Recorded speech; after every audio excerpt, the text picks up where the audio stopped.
Well, welcome to everybody who's joining us today. I am Kate Mudge with the co-director of Care Farming Network, and also from CFN is Andrea and Sarah, who will be helping leading our first virtual deep dive. Um, Super happy that y'all were able to make it. We are recording this and we'll be sharing it out afterwards. This is what we're calling a virtual deep dive. So, this is a new quarterly series that we have where we are spending a full hour with a single farm in the Care Farming Network. So, this allows you to kind of get in and up close, learn how farms start, their origin stories, how they operate day to day, what's working, what can be challenging, and what they've learned along the way. So we wanted to kick off this series with a farm that really embodies what care farming is, and that is New Growth Project in Rockford, Michigan. We had the chance to spend time with Christine and Carly, the co-founders, at our last CFN National Conference.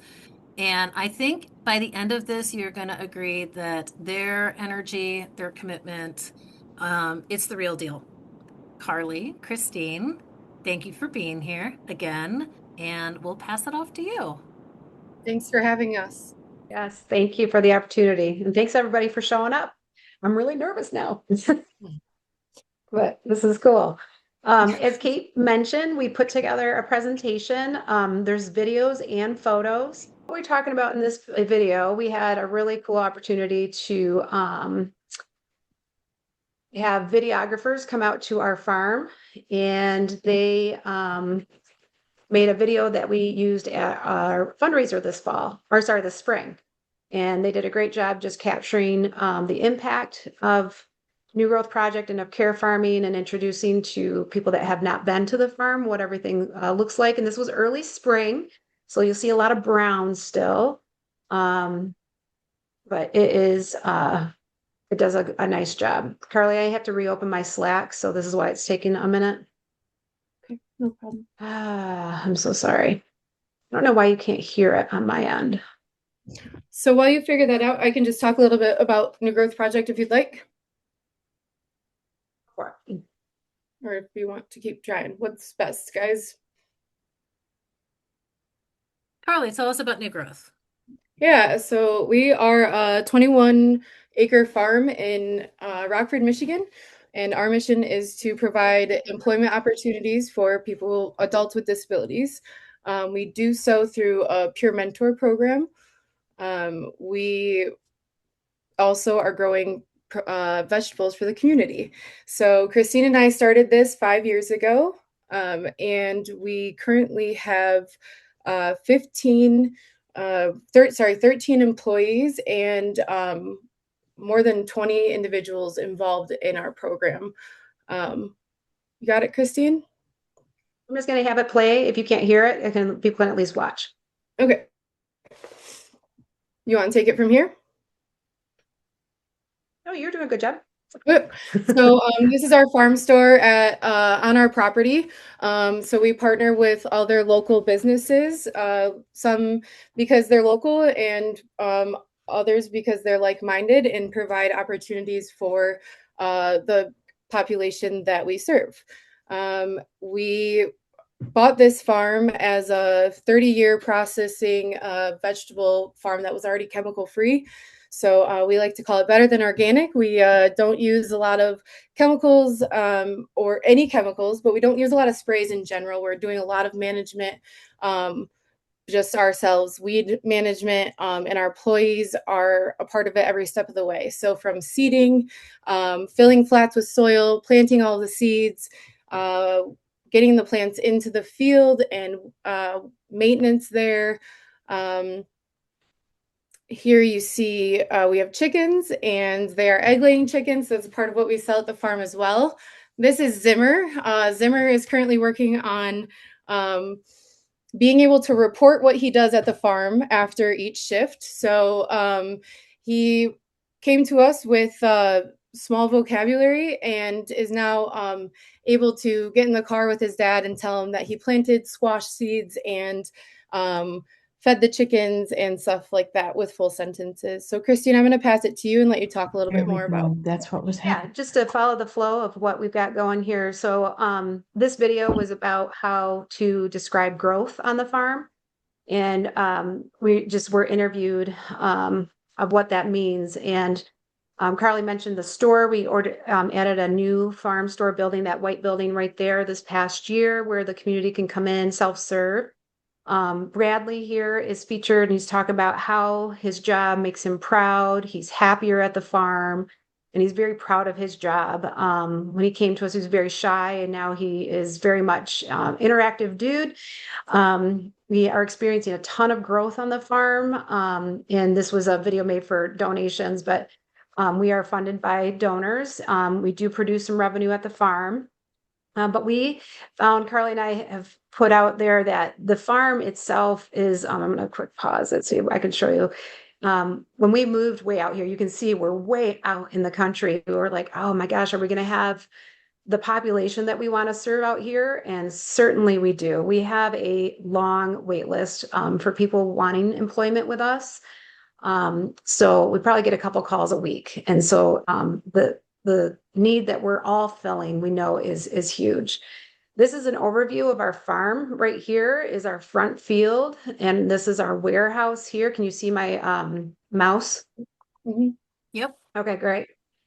This is our greenhouse here and our newly updated hoop house or cold frame. And this is what we lovingly call our backfield, which is also shaped like a heart. Every day, we start up at the warehouse with some stretching and reviewing the tasks for the day. We have a focus word for each day. Carly, this is where you jump in and just kind of explain how you start the day. Yeah, so we have employees here Tuesday through Saturday at the farm. Some individuals like to work an hour and a half shift, and some individuals will work almost a 20-hour week with us here. But everybody starts with the focus word. So as you could see just a second ago, it was clarification. We're working on making sure we understand the task at hand. And then we do stretches and we kind of separate into groups depending on who's joining us for the day. And we pair individuals either like one-on-one, or maybe it's one peer mentor with 3 employees, and work on different tasks that lean into their goals for the season. Some goals are to be able to report what we were doing for the day. Some goals are being able to get more hours and have more independence at the farm, and being able to follow a task list without having maybe someone by your side 20 or for the entirety of the shift. We were really proud the first year when we started this. We weren't really sure how it was going to go to have employees plant both small and large seeds, as you can see here. And I will report to you that our employees plant about 95%, employees and volunteers, 95% of our seeds, and transplant all of our plants, and it has gone above and beyond our expectations. What you see in the back of there is our germination boxes. So our seeds go from in there. We start in February, is when we start jobs and employees coming back. Our plants or our flats go back into these germination boxes. When they're ready and big enough, they go back into the greenhouse. We are uh, overflowing out of the greenhouse come May, and we get all the plants ready to go into the field. So we have a few different things that we like to use for accommodations, both for anybody who's at the farm. And that includes different types of seeding tools. And so like we have hand transplanters that are super helpful. They're nice and tall, so you can stand up tall, and it's easier to transplant. We also started this year using a paper pot transplant system, which has been awesome. Jordan is in the farm using a tool right here for our potatoes. It's long because he's super tall, and so we're trying to find, we try to stay on top of what tools work best for each individual at the farm and what volunteers need and employees need. I would say our favorite tool right now or item is these chairs that go in the field with these really nice big tires. and a basket under them, and you can wheel yourself back and forth up and down the rows. And that has been very loved by all of the people who are out in the field. Carly, we did have a question come across about this paper pot planter and how that's working out. Yeah, so first year using it, we brought carrots back because of it, because growing carrots, the weeds take over quickly. So we learned that the first year, and wanting to change that up, we brought it in, and it takes a lot to learn it to get started. It's not something that we currently only our farmer and an intern we have here at the farm have used it. The hope would be that everybody will get to learn how to use it, or those who are interested, but we're not there yet. It is, but it is very beneficial. Nice, like straight lines, and it's gives the plants a chance to grow before the weeds take over. So that's been super helpful. We are coming up. This is just an example of what one of our farm markets look like. We attend a farm market on Saturdays. We have a farm store that disperses our produce, and we have CSA memberships. We also just last year partnered with a delivery company. This will be our second year working with them. They focus on bringing farm produce directly to consumers. So that's been a nice outlet. And then we're looking at other outlets this year. Just so we can move all of our vegetables. This is an example of what one of our CSA membership boxes looks like.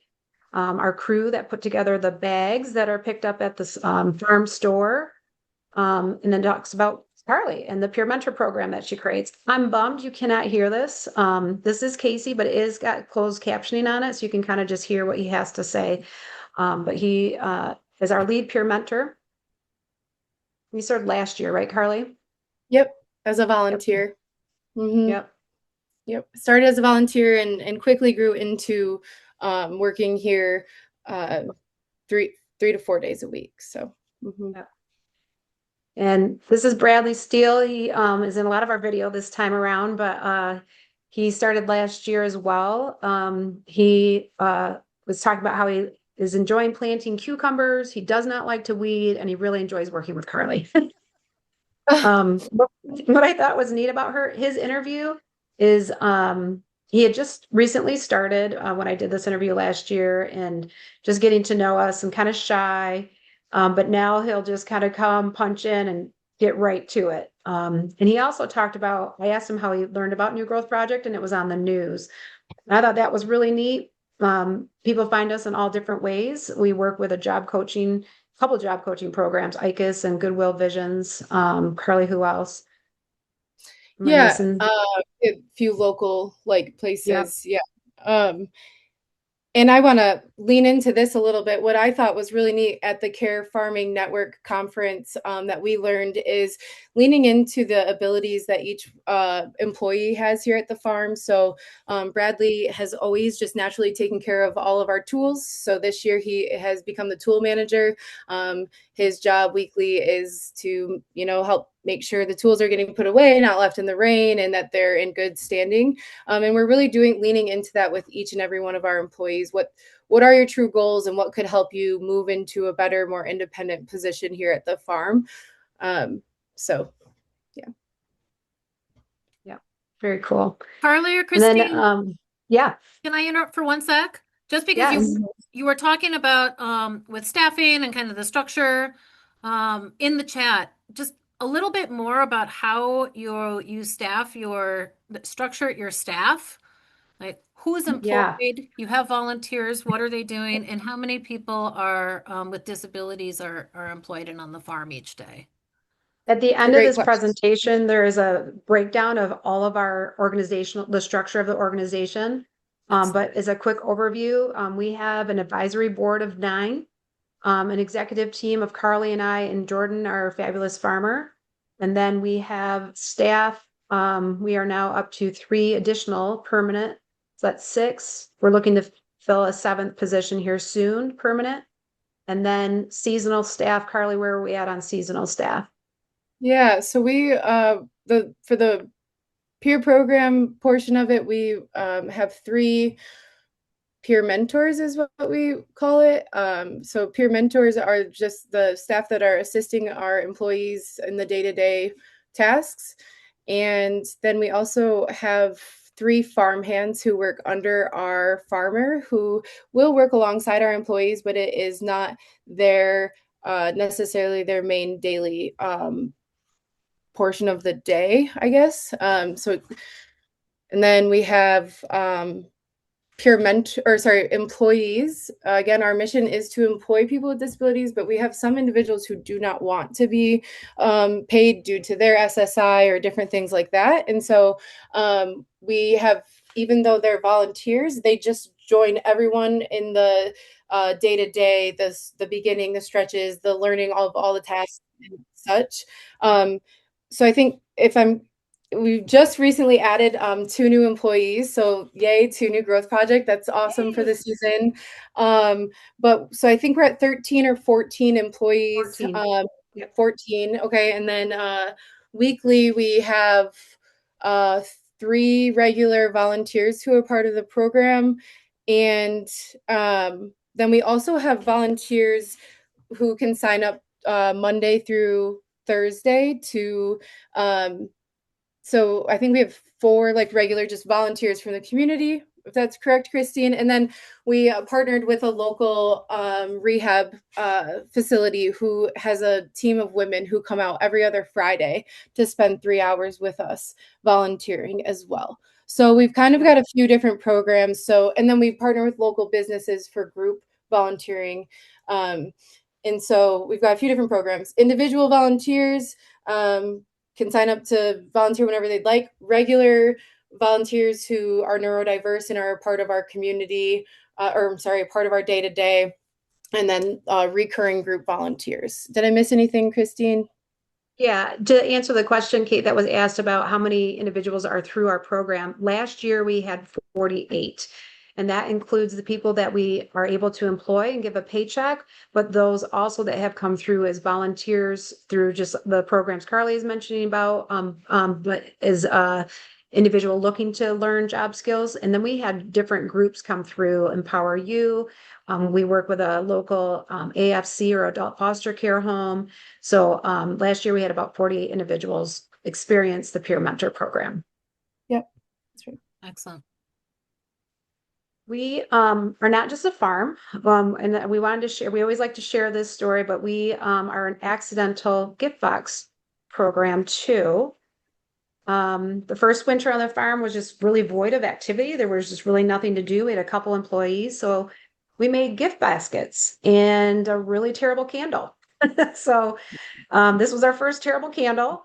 We learned a lot real quick that candles are horrible for us and they include just really bad chemicals. So we did a deep dive and just kind of carried over our sustainable philosophies from our fields into these products, and Field and Wick was born.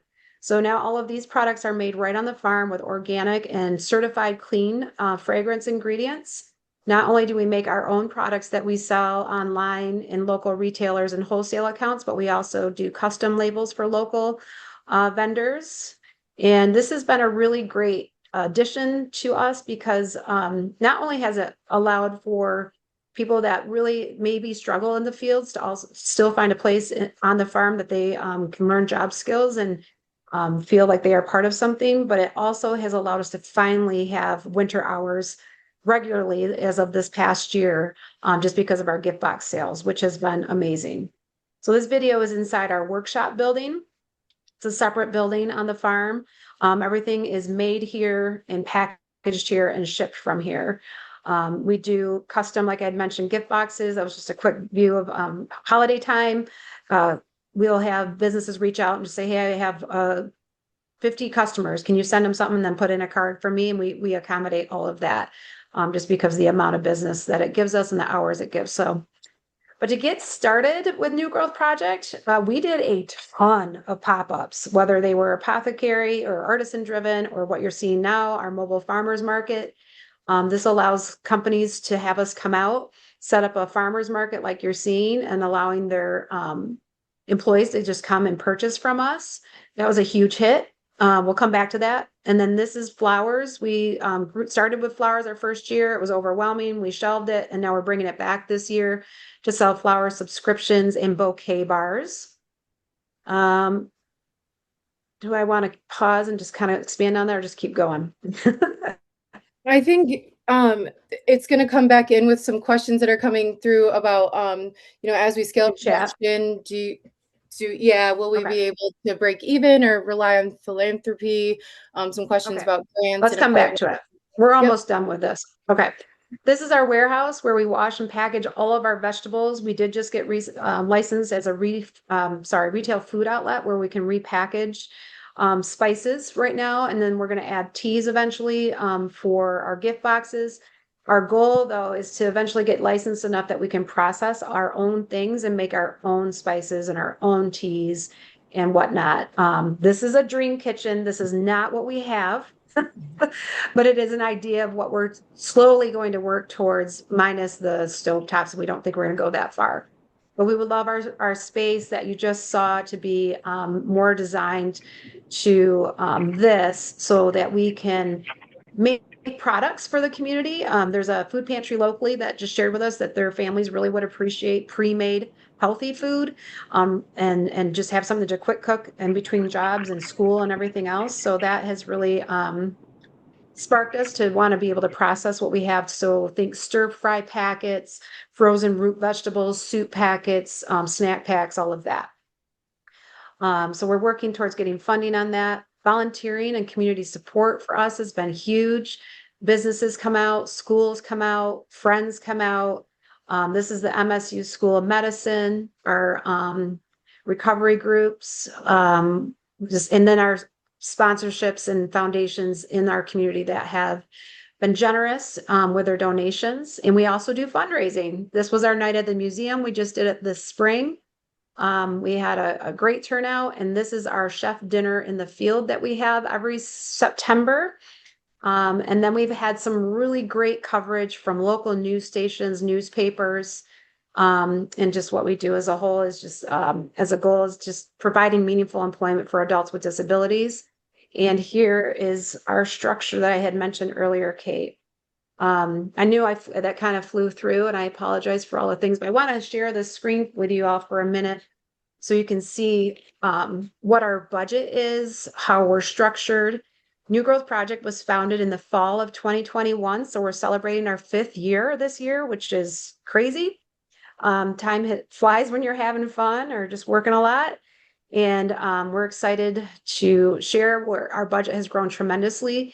When we first opened, Carly and I were excited because we really wanted to be as much self-funded as we could with the products that we make and sell on the farm. And we're hoping, we'd be about 80% self-funded, 20% donations, and we are the exact opposite.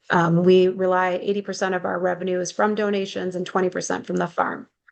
That 20%, however, is growing every year with all the products that you saw that we make and sell on the farm. So just trying to continuously be savvy in our marketing and in our sales outlets.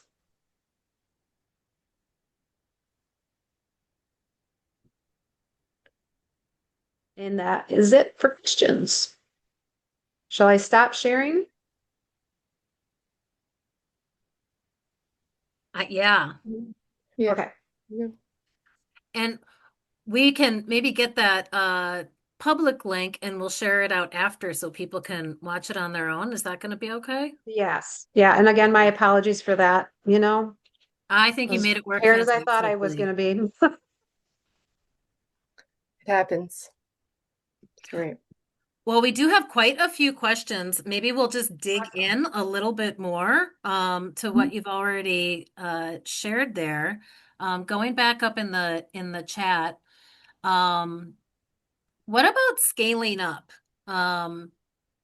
In terms of production, you said, 20% of your revenue is coming from farm sales, 80% on philanthropy. Maybe talk a little bit about what scaling up would mean or some of the challenges with scaling up in terms of your original forecasting and where you're at. Well, if you, Carly, if I don't, you don't mind this, we started off doing a lot of different things. I think the video clips about our apothecary specifically showed all the different things we had tried till we finally landed on something good, that we felt we were comfortable with, that reflected what we wanted. And that took a lot of time and energy to get to that. And it also took a lot of elimination.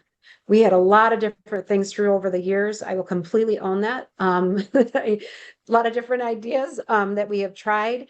But we had a president of our board who was with us the first 5 years, who just stepped away, but he just would continuously tell us, you have too many SKUs. Keep narrowing down to really get good at what you're good at. So that is what we're doing this year. So when we say scaling up, it's measured, it is intentional, and it is within the scope that our current team can handle. We grew fast, and Carly and I love to work. Our team loves to work, but last year we're like, okay, this is our cap. We don't want to do it like this again at this speed. So we are scaling back a little bit this year to lean into building our staff so that as we build out this warehouse and are able to produce the teas, the spices, and other things that we had mentioned, it's in a way that we are appropriately staffed for, and we're not working 2 jobs per person. So scaling, it looks like, as far as product, first it's going to be spices. We grow a ton of herbs on the farm. We are looking right now for an organic tea partner to be included in our gift boxes, but we're going to learn from the products that we get from them to see what we can grow and make on our own. It is this year, we just are looking at other outlets than what we've done in the past. It's always been our farmers market on Saturday, the farm store, CSAs, and then our mobile farm markets. We are looking at other outlets, and Carly, you have to remind me, it's West Michigan Farm Link, I think, is what we're looking at. And then Mhm. Farm-ish, yep, is another outlet that purchases from local farmers and distributes to the community. And we also are purposefully growing a segment of our crops to give to local pantries. We see that as maybe not revenue producing, but as definitely part of our pillars and missions to make sure we are providing nutritious food to the community, to those that need it. Does that answer that question or add anything else, Carly? Yeah, Christine, so you mentioned about how it flipped, right? We wanted 80% um, revenue from products we produce, and it's opposite. Would you agree that our goal is still to grow that to maybe Mhm. 50/50? Yep. And as you saw in the last slide, like grants have not been super fruitful for us. That's why Christine put not a zilch. But that doesn't Nothing. we won't eventually start getting those grants and change pace with those things, and where our income is coming from. But we definitely stepped into this with a little bit more of an idea of what we thought we could make, and I think we want to get there still to do more of a 50/50. And it's possible, but it's not possible with just growing vegetables and where we're at. So that's where this whole idea about more products and pre-made items from what we grow at the farm will help us get there. Mm-hmm. And that's why we're leaning back into flowers again this year. I'm sure a lot of you on this call grow flowers. They're a moneymaker. You know, it's just the hardest part about selling flowers is getting your customer base. Just like it took us 5 years to build our customer base for our CSA and our farm store and our farmers markets. It's a new product. So this year we've done them before, people know them, but this year we're gonna start out with subscriptions and some deliveries, but we're starting out with a big burst of free bouquets to all of our local businesses that have been supporting us. And just, we're really gonna give away a lot to get the attention of the quality flowers that we grow. They're chemical free, which is not common in flowers at all. So that is important to note. And the biggest thing is that they, by buying flowers from us, you're providing jobs for individuals that don't normally get them. Thank you. A couple questions in here just around getting started. What about acquiring the land? How did you do lease? Did you purchase? Was it donated? How'd you get your land? I'm gonna start this one off, Christine, and let you take the final part of it. But when Christine and I started talking about this, we were talking about buying about 1 to maybe 2 acres in Grand Rapids, which is the city here close to us, and we wanted it to be on the bus route so that because we know transportation can be difficult for the population we work with, and I Christine's oldest daughter is one of the individual is an employee here at the farm and is a big reason why we're doing this. And I was living in a home for independent living in Rockford, Michigan. And I was working there when I moved home from Colorado, and I wanted the girls to have a garden. Um, and it just so happened that it was times of COVID, and the person who helped us till that garden said, if you ever want to do this on big scale, my parents are selling their farm. And it was just kind of put in our lap. And we felt that it it was the right maybe not the right time, but it was I guess just something that we couldn't Never the pass up. right time. Yeah. Something we couldn't pass up. And so Christine, I'll let you talk a little bit more about how you got the ball rolling with funding and all of that. You bet. So Carly and I purchased the land, but we did get a loan from a private lender. Just from the business that my husband is in, we were able to do that easily. So we are paying, but Carly and I own the land and then we lease it to New Growth Project. And I want to understand, and most everybody on this call understands that if a nonprofit owned the property, it would have to be sold to another nonprofit or whatnot. So that's why we chose to keep it a lease so that if we ever had to zig as a nonprofit, whether it's to scale down or scale up, we could move easily without having a commitment to ownership of the land. So we just lease it to the nonprofit. The nonprofit pays a lease, and then we take care of the rest. So that we were lucky in that sense, for sure. Like Carly mentioned, we were only looking for a couple acres. 21 acres was not in our vision at all, but we have definitely have been able to make it work. It has become our vision in a really Yeah. amazing way, and we've embraced every part of every acre, I guess I would say. Yeah. Yeah. Another part of that question is around kind of, again, going back to startup. You are a nonprofit. Talk a little bit about how you started your board of directors. What did that look like for you? Yeah. We started with our warm market, if you will, as people that we know. There's one gentleman that I've known in the business world for a long time. His nickname is literally the voice of reason. And Carly and I paid him a visit. His name is Josh, and said, "We can't do this without you. We need your business acumen. We need your leadership, his ability to discern between what is important and what is not." So he came on. Carly had a friend who she's a behavior analyst, or no, I'm sorry. Yep. Yes. Okay. BCBA. Mhm. Yeah, BCBA. So we had support. So Josh was more business acumen. Lindsay, more, we wanted someone to be able to support the program development and changes and whatnot in Carly's area. We brought on my husband. He's knows everyone and knows people just outside of Michigan. He's probably one of my best fundraisers on the board. So he knows a lot of people. We have someone that works in a company, but he also has his own marketing company. So he supports our marketing efforts. We have a person that is a development director for another local organization that helps advise our fundraising efforts.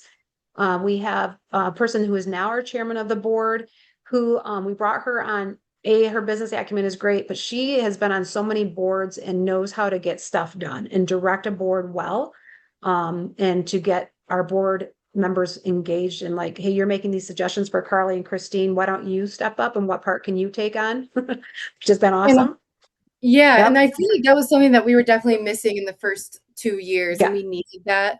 As someone Yep. who's sat on lots of boards, and so when Christine's talking through each of these individuals, we were strategically trying to find different people, pull from different areas, business, the behavioral side, the farming side, and so Yep. on. Christine, Yeah. you And yeah, and just to wrap that up, the last person we added is an accountant. specifically because we are growing and we just need that strategy and just understanding and just that wisdom of like, hey, now that you're getting to this size, wait, make sure you're looking out for this and that. So we're just looking at our business as having all these different areas and making sure there is a seat on the board to support every single area. So we're still growing it. We're still looking for a few spots yet. We don't think we want to get much bigger than 11, 13 max, but we did set up our board also as an advisory board. They are not a governing board because we didn't know what we were doing. And we didn't want people to tell us what to do if we didn't know what we were doing yet. So it's worked out really well. And they've actually been very valuable and very supportive of us. Great. There's another question in here. Curly, you talked about being on a bus route. Since you are in a rural area, how do people get to you? Yeah. It is a weekly struggle here at the farm. A lot of parents and guardians are transportation. Again, it always depends on the individual, and a big thing that we always talk about here is that we meet everybody where they're at, and so that's why we're flexible with shifts and time frames because we know some parents and guardians are working and things like that. But mostly, everyone is finding their own transportation. We have talked with a few local businesses or other nonprofits in trying to possibly do like a ride share because they also have maybe the same issue with transportation. We have a couple of transportation businesses out here, not all very reliable. So we're really, I mean, we're what, 10 minutes from Rockford, the local town. We're not Yep. like that rural that it's like way out there, but it is still rural. But some of those services will come. So like they're not what would you call Hope Network, Christine? What would that be? Like a It's a everybody's familiar with like community living supports, right? So it's a branch. Hope Network provides a lot of those services, and transportation is one of them. Um, the issue is their bus, it's a bus system, right? And it goes everywhere. We just can't rely on them to arrive on time or pick up on time because of just changes in everyone else's schedules. So it's available, it's just not as consistent we would like it to be. And for our employees, they get stressed out when they're late, or they get stressed out when they're hanging out at the farm an hour after their shift has start or ended. So transportation is a challenge, but we're I feel like we're handling it pretty well. Being a parent of someone that does this, you just kind of have to make it work. You get them there and do your best and know you're going to be late and stressed. And that's just how it is, because that's the only way your daughter or son's going to get to work that day. absolutely. This was not asked in chat, but we at Care Farming Network get a lot of questions around insurance. Some newer care farms struggle to find in general liability insurance or other types of insurance. Others just don't really know where to start. Any advice or shares about insurance? Um, so we went with someone that I knew personally, and he has been pretty good in understanding how to insure us because he insures another care farm locally. So to start out with us, it was nice just to have we had property insurance. We don't have health insurance yet. That is a goal we would love to offer, but as far as the property and general liability and all of that, it is through Farm Bureau. And I have shopped them around. This was good advice from member of our board, is that you have to babysit your insurance as much as you do your little kids. And that means checking them every year, making sure things are covered like they're supposed to be, checking their rates, all of that. And I would agree with that. We've had a little bit of challenges in regards to making sure we have the right insurance especially when we kicked off Field and Wick and we're putting them into retailers. There was another layer of insurance that we needed for that product insurance, I believe it's called. I don't like insurance, so I purposely black out all the actual names of everything. I know we have it. Because I just finished an audit. Workers' comp insurance, we are audited every single year. for that. And now that we have general liability, we're getting audited for that as well. So getting those audits, as much as it's a pain and time consuming task, it really does give me an opportunity to look back. Okay, what are we insuring? What is happening? Where have we grown? For example, this was something we learned. We had no idea with payroll, or I'm sorry, workers' comp, that I had to communicate to our insurance agent that we were adding more staff. So when I got the first audit done, they came back, they're like, whoa, this is not how many people you have covered. You had like four and you had about 20 some people on payroll. I was like, oh, yep, we grew. So it's having a good relationship with your agent, shop them, but also if you can build a relationship where there's mutual trust, I would highly encourage that, because there's been times I've been able to call Kelly, our agent, and say, hey, I'm seeing this. Is this an issue? And he'll back me up and say, nope, not at all. In fact, that needs to be removed. Or, yep, this is an issue. You need to layer this on, so I think that personal relationship with your agent is important.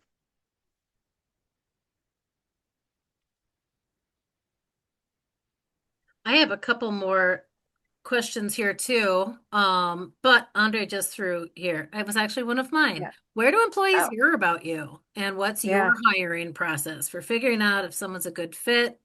Do some employees come with job coaches? And how do you handle the wait list? Mm. Yeah, that's a great question. All great It questions. is. So Yeah. like we said, when we decided to be out in a rural area, we weren't really sure about what need would be out here. We were started off with a couple of employees that we knew through the home that Megan lives at. And then in the spring, when we really got it going, we were on the news. And literally the morning we were on the news, that afternoon, we had a job coach and employee knocking on our door. And emails coming in. And the first year we employed 10 people. The I would say it's word of mouth and job coaching. Um, Word of mouth and job coaching businesses in the area is probably the top ways, but we do hold an open house every year, and so a lot of teachers will bring their students. This past year we had I can't recall the number, Christine, but 27, maybe Yeah. Yep. 32 individuals who came to our open house in November last year, and I believe 8 of which applied to work at the farm. Handling the wait list is one of the hardest things because my heart can't handle it. And both of our hearts. It is an ongoing conversation. We actually were just talking with our office administration staff member last week, and she was, we're trying to kind of get an idea of how many people are calling or stopping by. And we are saying probably on average 2 to 3 people are either calling, emailing, or applying, or just stopping by at the farm for a job. And it's such a heavy need here in Kent County. We've had actually a job coaching business reach out to us asking if we would start a farm on the south side of Grand Rapids because they want to be able to serve their individuals. So how do we handle the wait list? We still allow individuals to apply, and we offer volunteer opportunities. Some of those opportunities are maybe once a month, some are weekly, but as we add more weekly volunteers, we also need to add more peer mentors. And so it just is added cost there that in our payroll budget that we don't have. I'm sorry, I feel like I missed the first part of this question. No, Uh, you're doing good. The last one was, do they come with job coaches? so the 3 job coaching businesses in the Organizations. area have come. Some will only stop out to get a paper signed, and some are here for the whole shift. Some stop out for a half hour, the job coaches themselves. So we really take on the role of being the job coaches here at the farm. And we have struggled to partner with those job coaches in some areas and wanting them to go through our training so that they can understand how we feel it's necessary to treat others with disabilities and work on the farm and as individuals.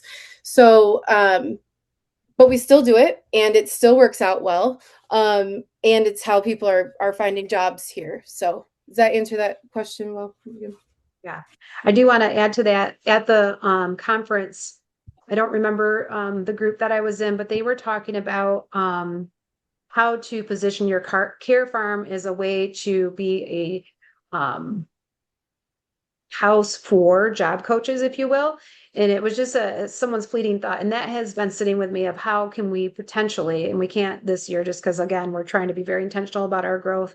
But we sure would love to be a place where people come to train with us of how to be a job coach or a supports person. I don't know what it's like in everyone else's states, but I personally pulled my daughter out of the program that offered it because Carly went through their training and whatnot. And when I found out it was a 10-minute like computer test as a training of how to work with someone like my daughter, it really was disheartening because there's so much more to learn. And as we all know, so that is something that we have kind of sitting out on the side as maybe.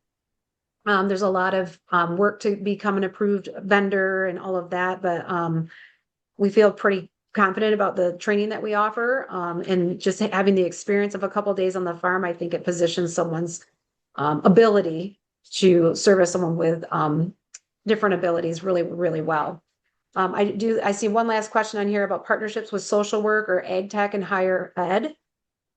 We do have a good relationship with a local college, Grand Valley State University, but most of their interns have been, I think, from the dietetics field. Is that right, Carly?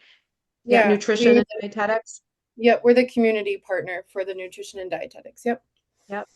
And then Yep. And then higher ed, we have Michigan State has an extension office that we've had conversations with, but we're not tightly. But I'm actually working on making our connection with that university a little bit tighter for a lot of reasons. They are considered our state's agricultural school. That is for number one. But there's also some great partnerships there waiting because they have a medical school local that has been to our farm and also for philanthropy reasons. as well, we do have one intern in environmental science and agricultural Oh, yeah. studies from MSU this season. And so we like to lean into that as well. So do we have time for any more questions or is Yeah, we have that? about a minute left before we'll start wrapping up. Yeah, the question here is what's your ratio of peer mentors to growers, and does that vary on the needs of the growers?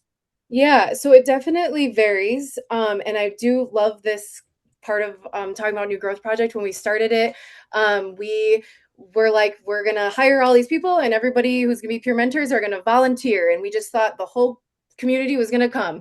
And I was naive. So that's not how it went. So we hire both employees and peer mentors. And we also have some regular standing volunteers who are lovely peer mentors and come like one comes every Tuesday. Some of them come periodically through the season. Either way, it's very important. And our structure is one on one when you start at the farm. And then it goes so one employee to one peer mentor, and then it goes one peer mentor to 3 to 5 employees, depending on their needs. And then we go to peer mentor, or sorry, employee to employee mentoring, which is my absolute favorite. And we are seeing it so much at the farm. As an employee becomes independent at these certain tasks, they are taking on the role of teaching new employees or maybe individuals who need a little bit more assistance than them. And then, so we currently have three, kind of like 3.5 employed peer mentors because the half comes from someone who is farmhand half of the week and peer mentor um, focus the other half of the week to our 15 around 15 to 18 really with our regular weekly volunteers so individuals in a part of our program And so it took us years to get volunteers on a regular. We're yeah, finally seeing that as of last year, which was our fourth year. So it took a long time. Absolutely. And then yeah, Carm, I see your note to get connected with the MSU social work. I'm actually meeting with the director of development of the social work school because that's where I graduated from school next week. So I'm super excited for that relationship to grow.